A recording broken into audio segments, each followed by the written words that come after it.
வெந்த பூசணிக்காய் துண்டு மேலே 1 டீஸ்பூன் மிளகாத்தூள், 1/4 டீஸ்பூன் சீரகத்தூள், கொஞ்சம் பெருங்காயத்தூள் 3 போட்டு நல்லா கலக்கி வச்சிடணும். ஒரு 5 நிமிஷம் இது நல்லா ஊறட்டும்.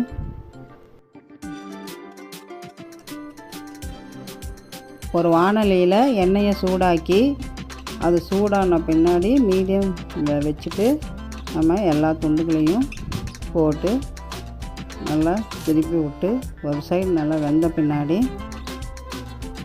திருப்பி போட்டு நல்லா கிறிஸ்பானோன்னு அதையே எடுத்துட வேண்டியதுதான். பாருங்கள், நல்லா சிப்ஸ் மாதிரி அழகாக வந்திருக்கு. இதை இப்போது ஒரு பிளேட்டில் நம்ம ட்ரான்ஸ்ஃபர் பண்ணிடலாம். இதே போல் அந்த ஃபிங்கர் சிப்ஸையும் நம்ம ஃப்ரை பண்ணி எடுத்து அதையும் சர்வ் பண்ணலாம். குழந்தைங்களுக்கு இது